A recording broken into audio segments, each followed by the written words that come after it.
¿Qué tal? Muy buenas tardes. Gracias por acompañarnos en esta celebración. Esta más que una presentación, es una celebración de una novela que ha significado mucho para lectores, para académicos, para escritores, y estamos hablando de Rayuela, de Julio Cortázar, y estamos hablando especialmente de esta edición conmemorativa de Rayuela, esta edición con las Academias de la Lengua, con Editorial Alfaguara, que salió en el mes de marzo y que lleva desde marzo rondando por los países de nuestra lengua y por todas nuestras librerías. Y agradezco mucho la complicidad en todo momento a lo largo de este año de Gonzalo Celorio, del director de la Academia Mexicana de la Lengua, del lector de Julio Cortázar y del gran amante y adorador de Rayuela, que está el día de hoy con nosotros para hablar acerca de esta edición. Gracias, Gonzalo. Al contrario, gracias a ti, Mayra, y a la Editorial Alfaguara por invitarme a participar en esta presentación que efectivamente debe ser celebratoria. Yo les quiero contar algo, y es que hace 14 años, cuando entré a la Editorial Alfaguara, una de mis funciones como asistente editorial era mandar las reimpresiones. Cada mes a mes mandar las reimpresiones de las obras más vendidas y hacer los reportes de los libros más vendidos. Y desde hace 14 años y durante 6 años que estuve con esa actividad, siempre estaba Rayuela. Todos los años había 2 o 3 reimpresiones de Rayuela y todos los años aparecía entre los libros más vendidos. Y me sorprendía muchísimo, me sorprendía que una novela como esta pudiera estar como el bestseller tantos años después y siguiera estando presente en las librerías. Y cuando yo entré estaba la edición de Alfaguara, después estuvo la edición blanca, la de 50 años de Alfaguara, estaba la edición de Bolsillo también, y ahora tenemos esta edición conmemorativa que también está presente en las librerías, que también está en las listas de más vendidos. Y yo no sé qué pensaría Julio Cortázar de saberse, más de 50 años después de haberla escrito, con un bestseller y longseller al mismo tiempo, Gonzalo. Nunca pensó Julio Cortázar que su obra literaria, la Rayuela famosa, pudiera interesarles a los jóvenes. Cuando la escribió Julio Cortázar, que había nacido en 1914 y esta publicación es de 1963, ya no era un muchacho, ya había escrito algunas obras importantes, había escrito una serie de cuentos, había escrito una pequeña obra dramática, pero nunca pensó él que su novela, que está tan llena de referencias literarias, de referencias culturales, de tipo musical, de artes plásticas, que a veces habla en un lenguaje un tanto cifrado, secreto, pudiera realmente tener un impacto tan fuerte en la juventud, y ocurrió todo lo contrario.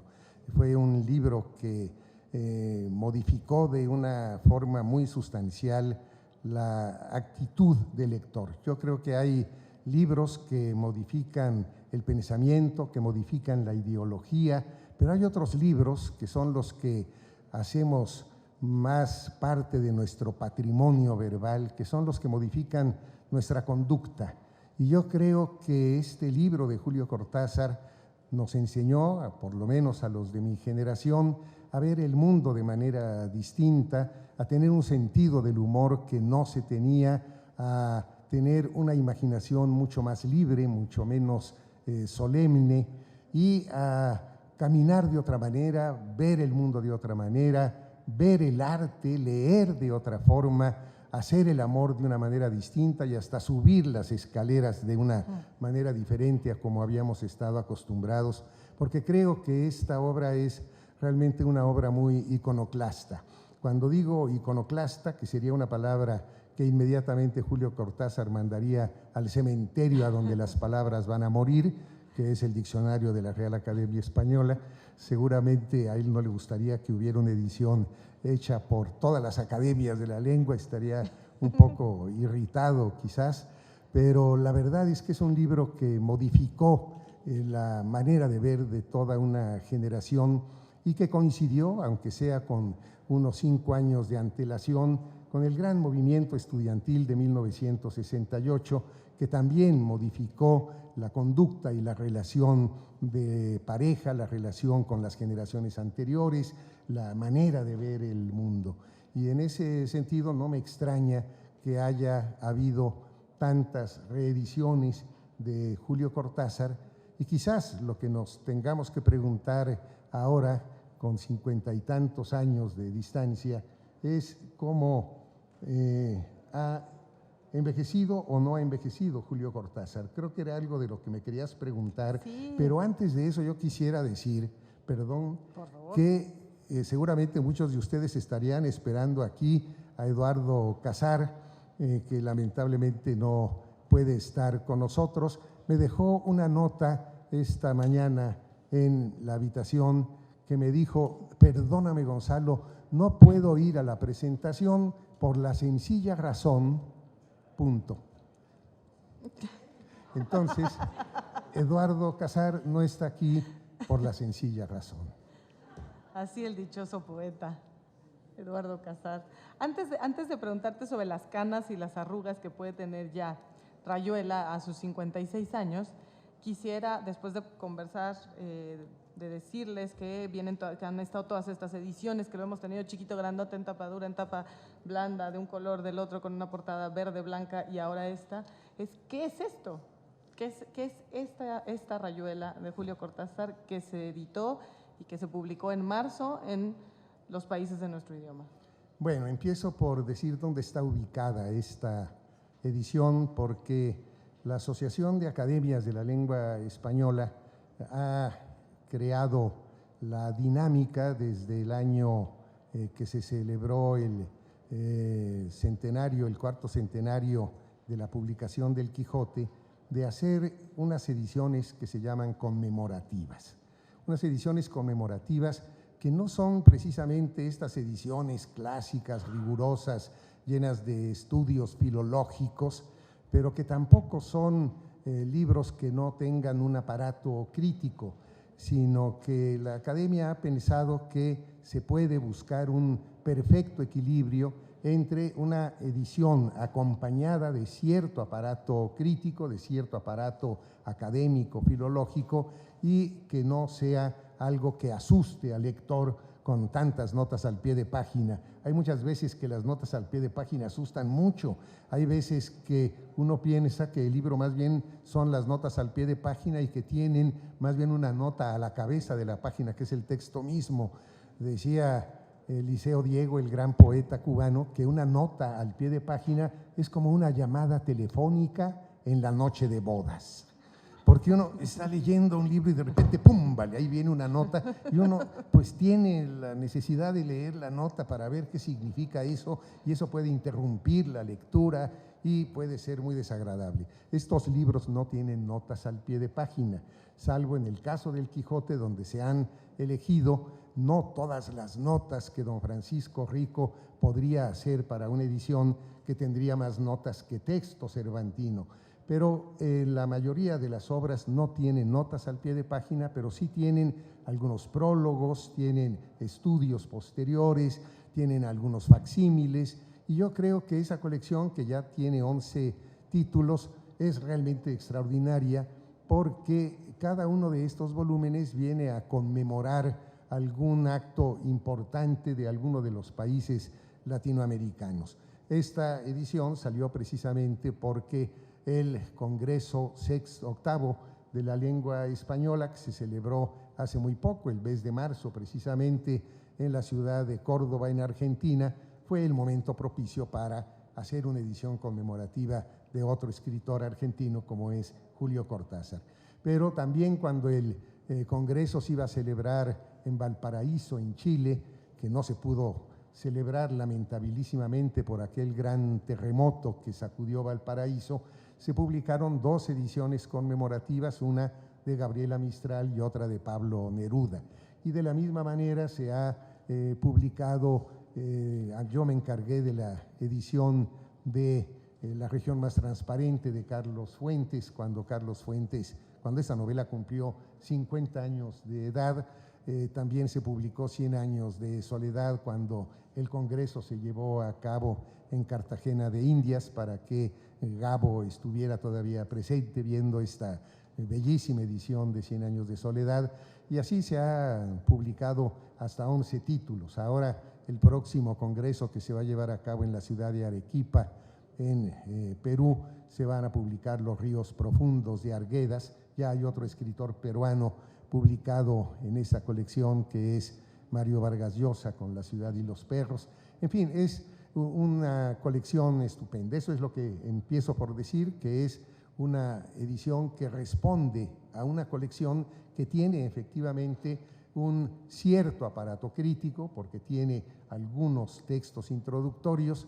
Yo, que me siento uno de los grandes conocedores de la obra de Julio Cortázar, con el perdón de ustedes, dije, ¿y por qué no me habrán invitado a participar en el prólogo? Yo había hecho un prólogo para La región más transparente y otro para 100 años de soledad, pero bueno, después que ya vi la edición me di cuenta por qué no me habían invitado, porque quienes hacen los prólogos son, en primer lugar, Gabriel García Márquez, en segundo lugar, una semblanza, Adolfo Bioy Casares, y las introducciones son de Mario Vargas Llosa, de Carlos Fuentes y de Sergio Ramírez. Bueno, con ese elenco maravilloso, pues yo no tenía nada que estar haciendo ahí. Lo que quiero decir es que, como ven ustedes, hay grandes plumas de la literatura hispanoamericana que presentan este libro y que aportan elementos para que la lectura sea más comprensible, más disfrutable, más gozosa.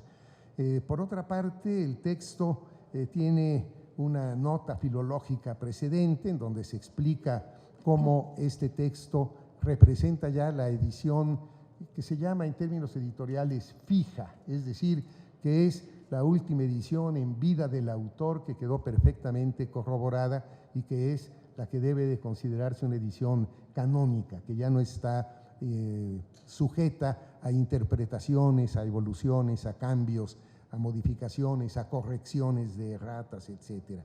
Pero además Julio Cortázar escribió a mano una bitácora. Una bitácora, pues es como ustedes saben, un itinerario de viaje, y lo que escribió Julio Cortázar son unas notas de cómo iba escribiendo Rayuela, de qué pasajes quería poner, de qué personajes debería eliminar, de cuáles otros debería añadir, y esa bitácora, esa ruta de navegación en la escritura de Rayuela, está también presente en esta edición manuscrita. Es un facsímil que acompaña la edición, pero como la letra de Cortázar era bastante ilegible, pues hubo que hacer una transcripción para que quedara perfectamente legible y todo mundo pueda ver cómo Cortázar fue pergeñando, imaginando, construyendo esta gran obra de la literatura hispanoamericana. Y después cuenta también con 4 estudios posteriores, de manera tal que es una edición, digamos que más rica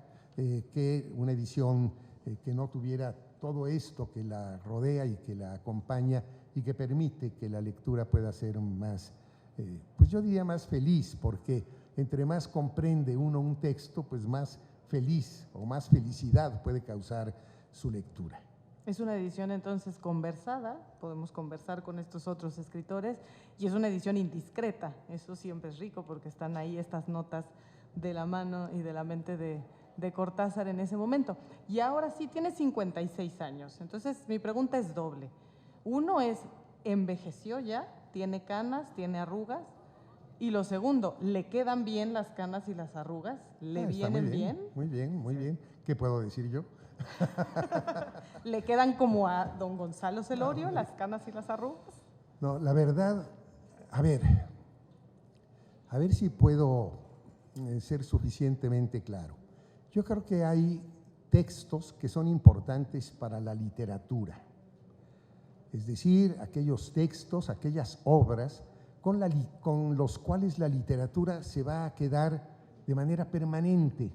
¿Quién duda que la Ilíada y la Odisea, o la Eneida o el Quijote, quién puede dudar que son obras con las cuales la literatura se va a quedar de por vida? Hay otras obras, en cambio, que son importantes para la historia de la literatura, es decir, obras que en un momento dado irrumpen, que marcan un hito, que hacen que la literatura precedente empiece a cambiar de rumbo, a modernizarse, y eso es importante para la historia de la literatura. Yo puedo estar absolutamente seguro de que una es la literatura en Hispanoamérica, escrita antes de Rubén Darío, y otra después de Rubén Darío. De cualquier obra de la literatura hispanoamericana podríamos saber a ciencia cierta si se escribió antes de 1888, cuando Rubén Darío publicó su libro inaugural del modernismo, Azul, o después de 1888. ¿Por qué? Porque es un hito, porque marca un antes y un después. Esa es una obra importantísima para la historia de la literatura. No quiere decir que las obras que son importantes para la historia de la literatura nunca sean importantes para la literatura misma. Hay veces que esto coincide, es el caso de Rubén Darío, por supuesto. Pero hay otras obras que son importantes para la historia de la literatura, que surten un efecto y que después ya no tienen mayor importancia y que seguramente la literatura universal ya no las guardará en su seno de manera inmortal, de manera permanente. Yo creo que Rayuela tiene dos condiciones. Es una novela, sin lugar a dudas, muy importante para la historia de la literatura. ¿Por qué? Pues porque la literatura era una antes de la publicación en 1963 de Rayuela y es otra después de esta publicación en el ámbito hispanoamericano, en el ámbito de la lengua española, ¿sí? ¿Por qué? Pues porque es una literatura, esta novela en particular, que rompe con los esquemas previos que se tenían de la literatura. ¿De qué manera rompe con los preceptos anteriores? En primer lugar, porque es una literatura en la que el lector cobra un papel protagónico, es decir, no es una obra que nosotros, lectores, asumimos de una manera pasiva, sino que nos involucra en el proceso de escritura, nos hace partícipes, nos hace cómplices de esa lectura. Fíjense ustedes seguramente leyeron Rayuela, que él dice que uno puede leer la novela pues de manera convencional, empezando por el capítulo 1, siguiendo por el 2, por el 3, por el 4, hasta que llega a un determinado capítulo en donde aparecerán 3 estrellitas, dice, que equivaldrían a la palabra fin, y a partir de entonces uno puede seguir otra ruta, ¿sí? Y entonces puede empezar por el capítulo 52, luego seguir por el 7, luego por el 68. Y entonces la novela es otra cosa distinta porque, queridos amigos, en la literatura el orden de los factores vaya que altera el producto. Absolutamente. Pienso en un cuento de Rulfo que se llama nada menos que El hombre. Vemos a un hombre que es perseguido terriblemente por otro. Ese hombre perseguido es el que nosotros conocemos de entrada y nos conmovemos de él precisamente o con él por ser perseguido. Pero después vemos al perseguidor a quien en un principio detestamos, pero vemos cuáles son las causas por las cuales el perseguidor persigue al perseguido y nos identificamos con el perseguidor porque sucede que el perseguido mató a toda su familia. Y después volvemos y estamos siempre cambiando de punto de vista, y si hubiéramos empezado al revés, si hubiéramos empezado por todas las causas que tenía el perseguidor para seguir a aquel otro, ya nunca nos hubiéramos compadecido del perseguido, porque ya habríamos tenido una actitud negativa de entrada. Es decir, que en la literatura el orden de los factores sí altera el producto, y esta novela, en la propuesta segunda que hace Cortázar, con una tabla en donde uno va siguiendo un capítulo y salteado con otro, en donde va mezclando los que él llama capítulos imprescindibles con los capítulos prescindibles, la novela empieza a tener como un caleidoscopio, otra forma, pero después sucede que nosotros la podemos leer como se nos pega la gana. Y entonces, bueno, a mí me gusta el capítulo 7, toco tu boca con un dedo, toco el borde de tu boca, voy dibujándola como si por primera vez tu boca se entreabriera y por un raro azar que no busco comprender ahora, tu boca sonríe por debajo de la que mi mano te dibuja. ¡Ay, qué maravilla! Ese capítulo lo vuelvo a leer 18 veces hasta que se me va adhiriendo a la memoria como como una adherencia que enriquece mi patrimonio verbal. Pero después, ese capítulo tan intrincado que es el capítulo 68, que en un principio no se entiende, pero que después uno va entendiendo cómo va funcionando y de qué se trata en verdad, y va cobrando una dimensión erótica estupenda. Apenas él le amalaba el noema, a ella se le agolpaba el clémiso y caían en hidromurios, en salvajes ambonios, en sus talos exasperantes.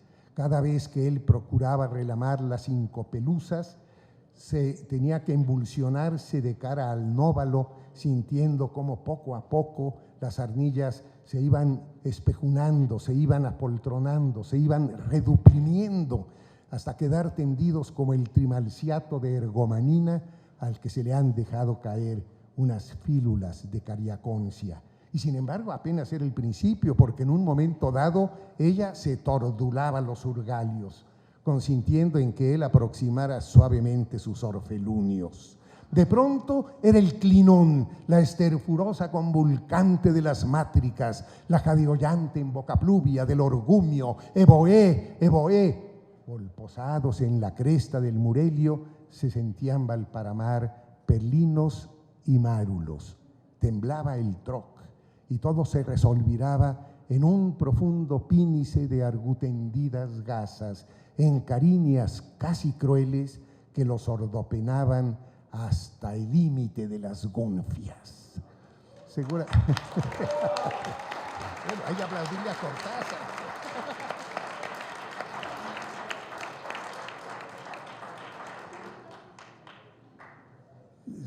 No hay ninguna de las palabras, salvo los nexos que ustedes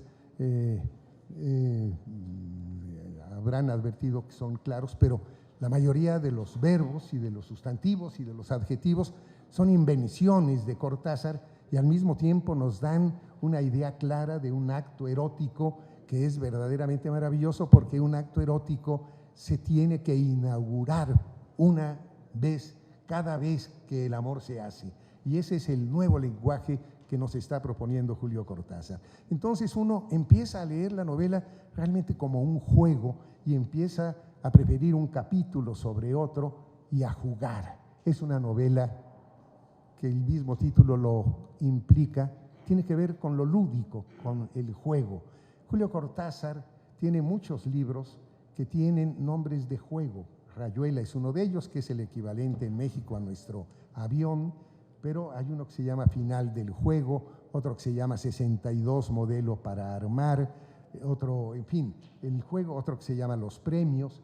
En fin, hay una serie de libros que están relacionados con el juego, porque el juego para Julio Cortázar es importante, es terriblemente importante. Yo creo que ningún escritor se ha tomado tan en serio el juego.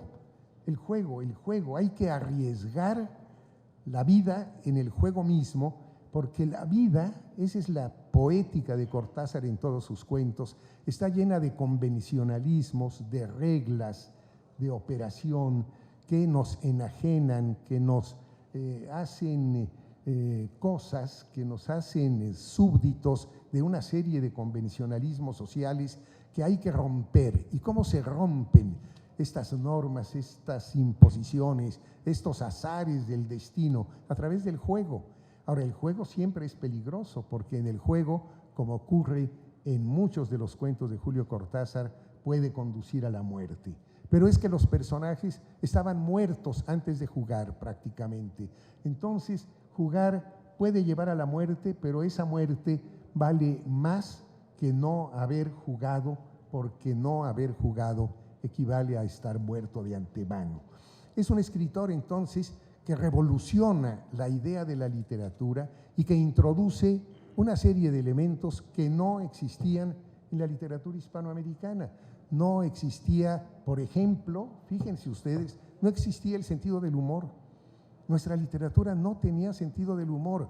Los escritores en la bohemia, en el bar, podrían ser muy simpáticos contando chistes obscenos, pero a la hora de escribir se encorbataban y todos los escritores latinoamericanos se volvían solemnes en su discurso literario.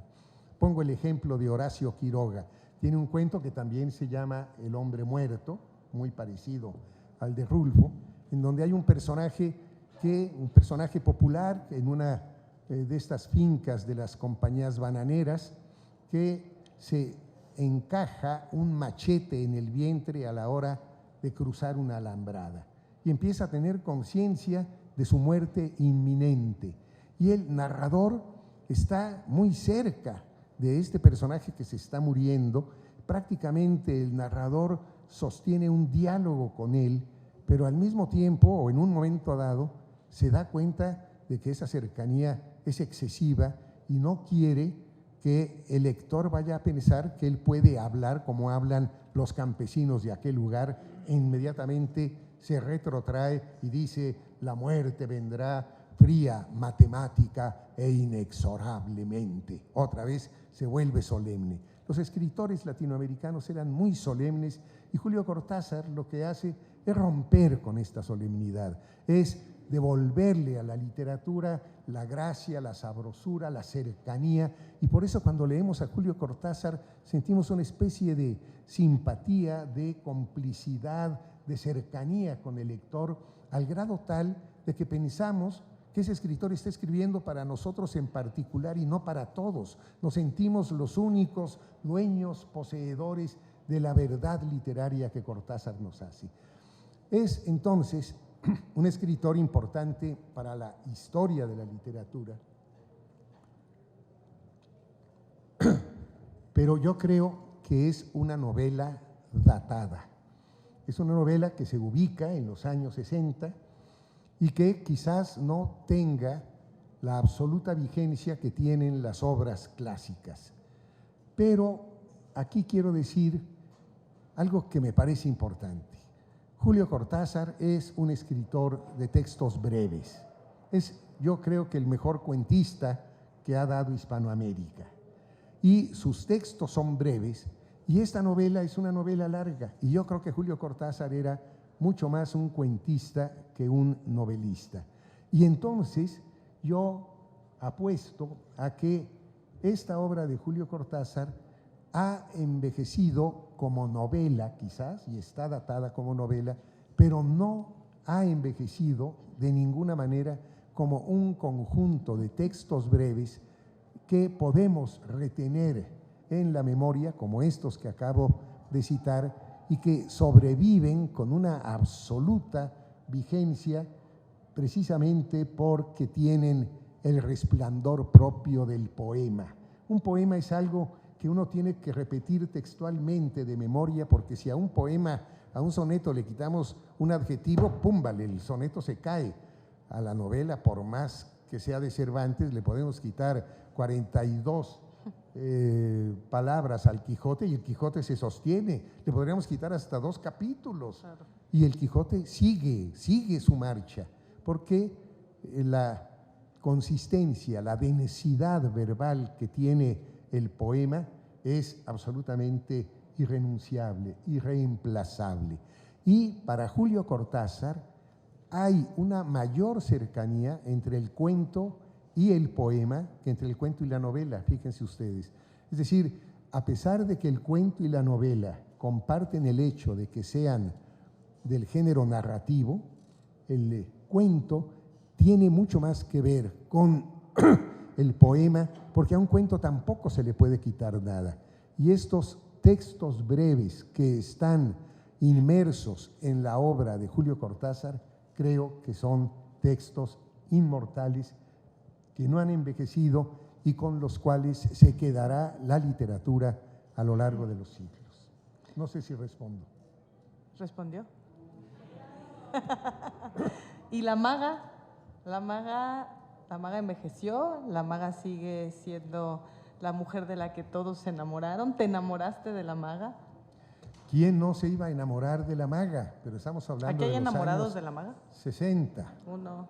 No, levanten la coda, a ver, sí, no. A ver, confiesen su amor, una mujer siempre lo espera. Mira, sí hay enamorados de la Sí, maga. yo me enamoré de la maga. Mi primera esposa tenía el mote de la maga, así les decíamos a las mujeres de nuestra generación. Todo mundo tenía su maga, pero a lo largo de la historia me he dado cuenta de que la maga era bastante tonta. Y me doy cuenta de que algunas mujeres, como Rosa Beltrán, por ejemplo, piensa que es absolutamente incomprensible que un hombre como Oliveira se enamorara de la maga, porque Oliveira es un hombre muy inteligente y maltrataba a la maga, la verdad.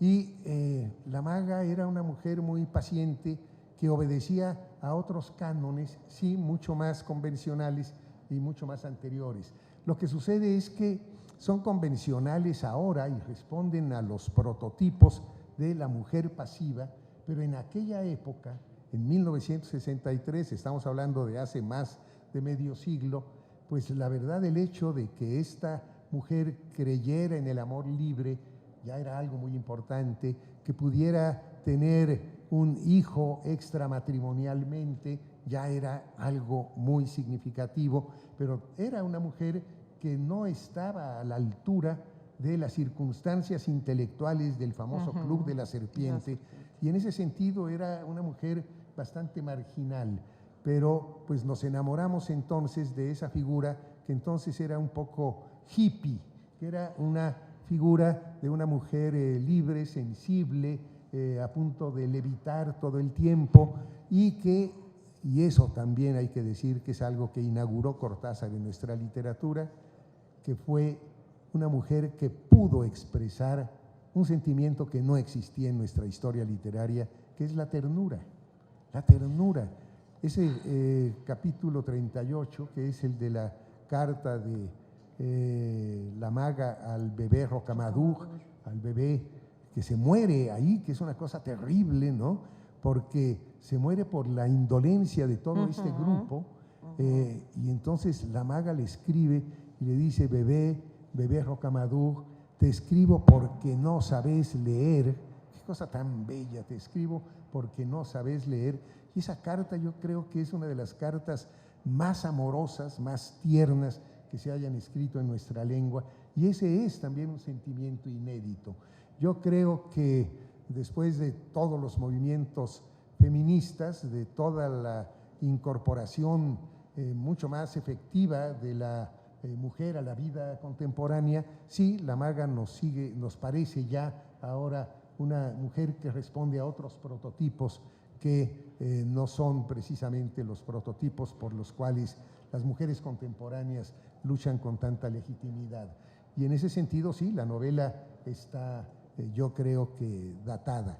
Pero, repito, creo que en este caso no podemos hablar de Rayuela como una sola obra, porque Rayuela es un conjunto misceláneo de textos que tienen valía con independencia de la novela en la que están inscritos. Y por eso creo, no sé si el pensamiento es demasiado complicado, pienso que la novela como novela es una novela importante para la historia de la literatura y no para la literatura.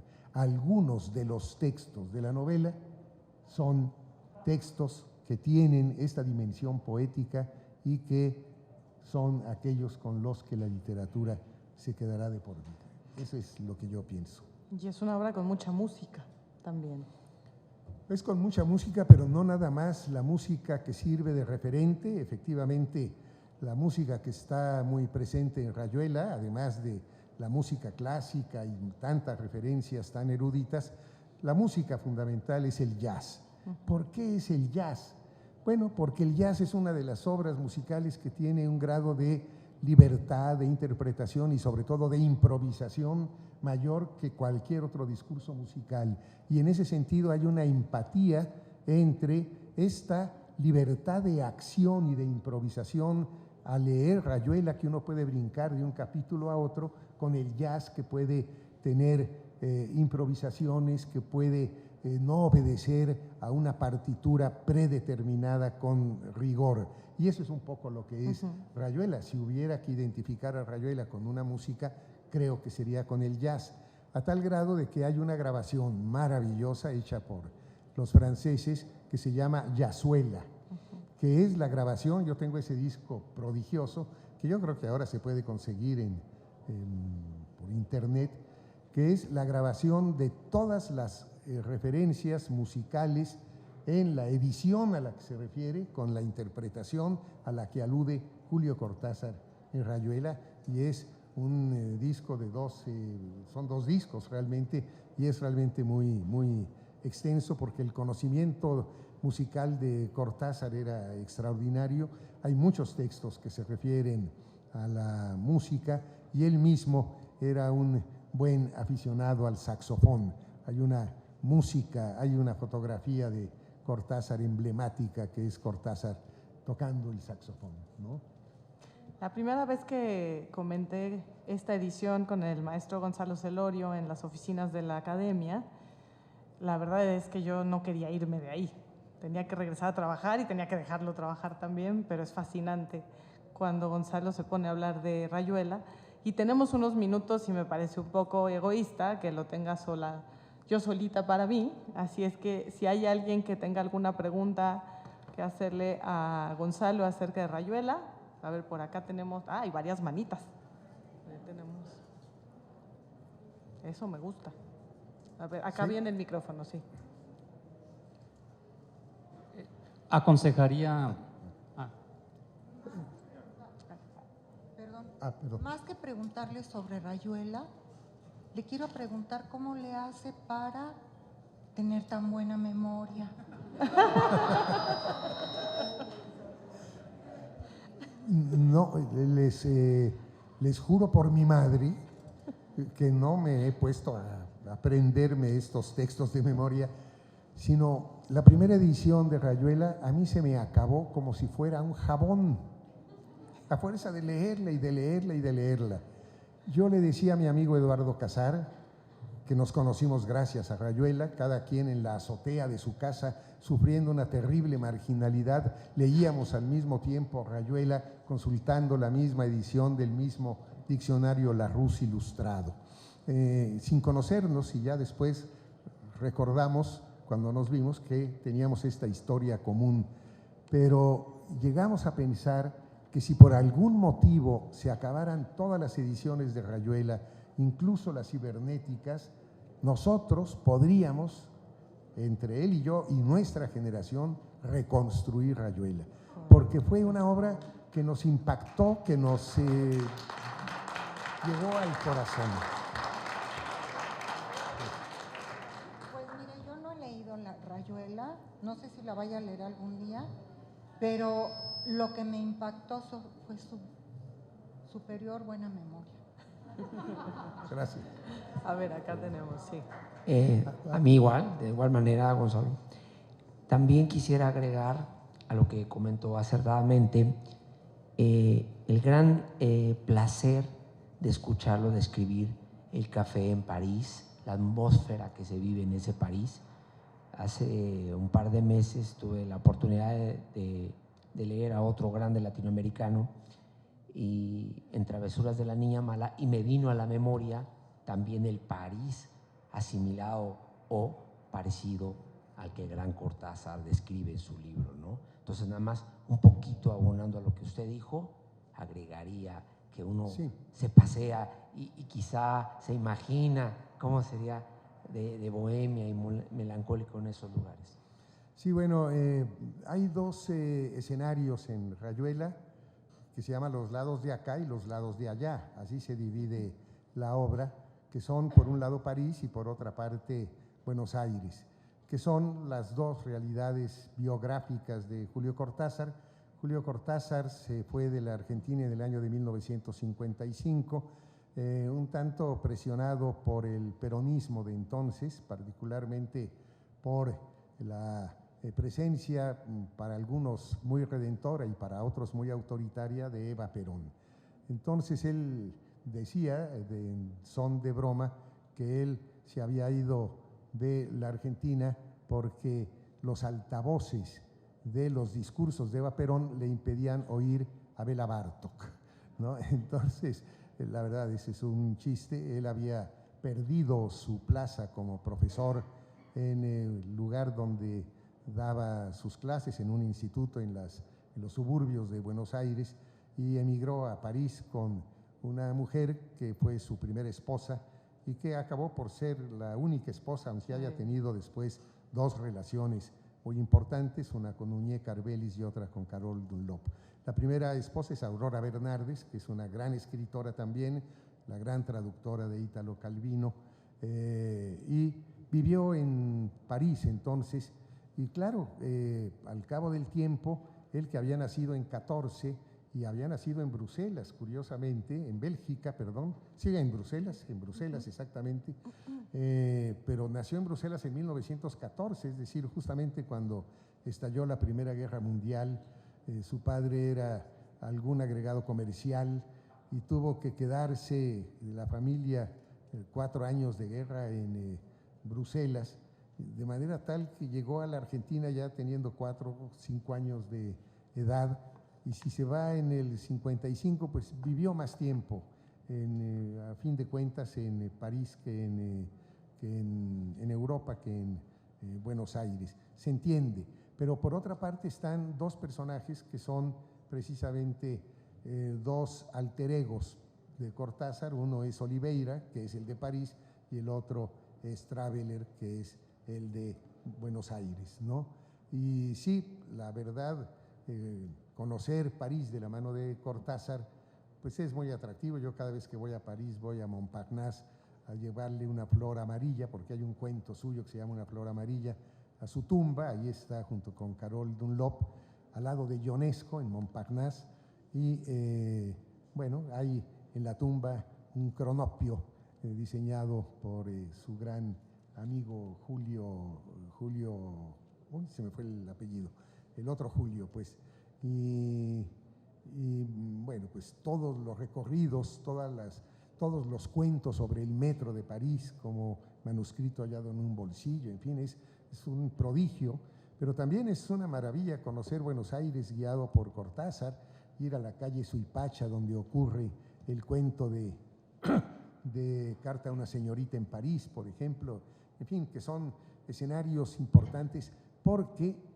la literatura latinoamericana había sido fundamentalmente rural en su historia, aún hasta en la novela de la Revolución Mexicana.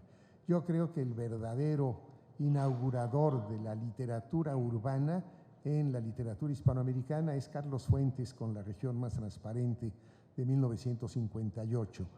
Yo he dicho en plan de broma que si no hubiera sido por Carlos Fuentes, la obra La ciudad y los perros de Vargas Llosa se llamaría solamente Los perros, porque la ciudad, así como una gran urbe con voz propia, la da Carlos Fuentes, y este sentido urbano, pues en el boom es fundamental, ¿no?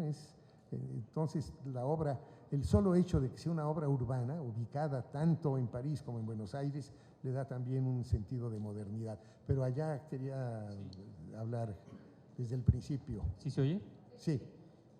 Hay ciertos libros que se aprecian mejor leyéndolos acompañado, en grupo, y ciertas cosas también en voz alta. Rayuela sería de esos. Yo creo que hay precisamente los capítulos más líricos, los que se parecen más al poema, creo que se pueden leer en público, y la parte narrativa, pues esa es una parte que hay que, yo creo, leerla más en soledad. Pero también esos capítulos poéticos hay que leerlos en la intimidad, ¿no? En fin, pues eso ya son hábitos de lectura, pero bueno, Cortázar se puede leer de muchas maneras. A mí esos capítulos líricos me gustan mucho. Hay que decir que Julio Cortázar también escribió poesía, y hay que decir con mucha pena que no era buen poeta.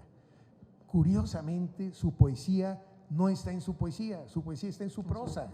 Eso es lo que es muy importante. Es un gran escritor cuya gran vena poética está en la prosa. Cuando él trató de hacer poesía y hay un libro póstumo que recoge toda su obra que se llama Salvo el crepúsculo, es que se toma muy en serio la poesía, cuando lo maravilloso de su prosa es que no se toma en serio nada. Es alguien que está constantemente jugando, imaginando, creando, divirtiéndose con todos los riesgos que la diversión implica. Tenemos tiempo para una pregunta más por allá. Don Gonzalo, me da gusto saludarlo. La última vez que tuve oportunidad de estar en una de sus charlas fue en un homenaje que le hizo la FIL de Monterrey a Julio Cortázar, precisamente que usted participó. Tengo dos preguntas muy concretas. Por un lado, usted, no sé si recuerdo bien, usted decía que estaba estudiando las anotaciones que hizo Cortázar a Paradiso de Lezama Lima y que había ahí algo muy interesante porque, claro, Lezama Lima pues, es la gran figura latinoamericana que ese joven Cortázar va a conocer a La Habana, que hay unas fotos bellísimas, magníficas de un joven alto, deshilachado. Y por otro lado, preguntarle si efectivamente él tuvo mucho que ver junto con Carlos Monsiváis en la reedición que se hace de Paradiso en México, en la editorial Era.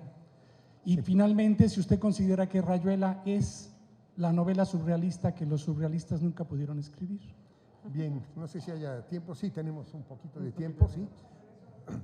Rápidamente, sí, le quiero decir que tuve la oportunidad de pasar un semestre sabático en Madrid, en el archivo de la Fundación Juan March, donde la viuda de Cortázar, Aurora Bernardes, que era la legataria universal de sus papeles, entregó los 4,000 volúmenes que integraban la biblioteca de Cortázar cuando murió en la calle de la Rue Martel, número 10 en París.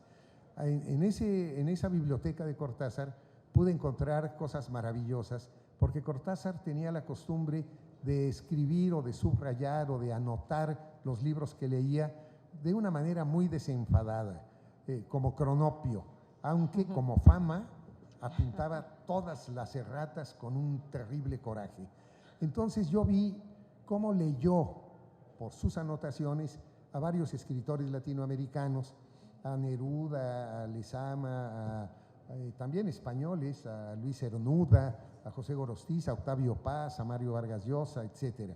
Y pude ver la relación que tuvo con Paradiso, porque estaba toda anotada, pero Cortázar, hablaba con el autor de la obra, no hablaba de la obra, sino decía cosas como: mira, Lezama, lo pelotudo que sos, qué imagen, che, seguí adelante, cosas así, ¿no? O ¿por qué tantos errores, Lezama? ¿No? ¿Quién cuidó la edición? En fin, cosas de ese tipo. Bueno, una maravilla, porque a veces lo corregía. Por ejemplo, en un momento dado, Lezama dice: uno de los cuartetos de cuerdas de Ravel. Pero si solo escribió uno, ¿por qué decís uno de los...? ¿No? Cosas de ese tipo. Entonces, yo pude ver cómo leyó Paradiso, y fue realmente Cortázar el primero que leyó Paradiso con una dimensión crítica, y el que escribió un ensayo notabilísimo que fue el que le abrió las puertas a una novela tan compleja, tan barroca, tan difícil como Paradiso. Yo ya escribí un artículo largo sobre esa investigación que ya está publicado en mis obras del Fondo de Cultura Económica, que se llama Julio Cortázar Lector, en donde veo cómo leyó a Lezama, cómo leyó a Pablo Neruda, cómo leyó a Octavio Paz, porque Octavio Paz siempre estaba la izquierda, la derecha, lo que está arriba está abajo, lo que es el occidente es el oriente, ¿no? Hasta que ya en un momento dado, cuando dice la poesía dice, creo que en Águila o Sol, no, en Corriente Alterna, dice, la poesía popular, culta, vestida, desnuda, y Cortázar le pone: decidite, che.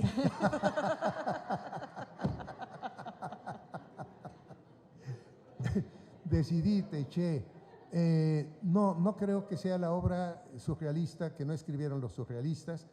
No es una obra en donde haya este libre fluir de la conciencia o del mundo onírico, de ninguna manera. El surrealismo importó mucho como movimiento preliminar en la formación de Julio Cortázar, igual que en la de Octavio Paz, pero esta es una obra que, si peca de algo, realmente es por racional, porque es una obra muy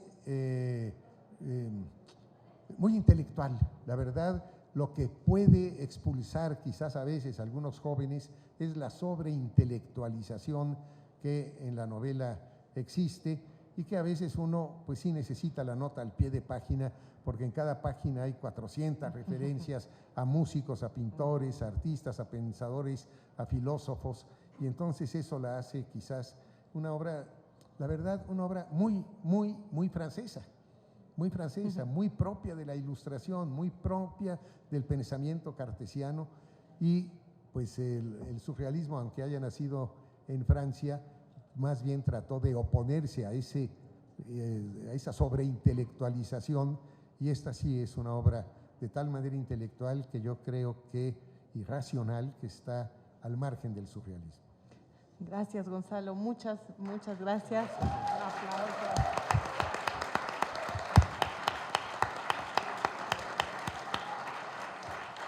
Y aquí está Rayuela, edición conmemorativa, Julio Cortázar. Búsquenla, léanla, si ya leyeron, léanla. Si conocen a alguien que no la ha leído, díganle, che, ¿qué estás haciendo? Léete, Rayuela. Gracias a todos.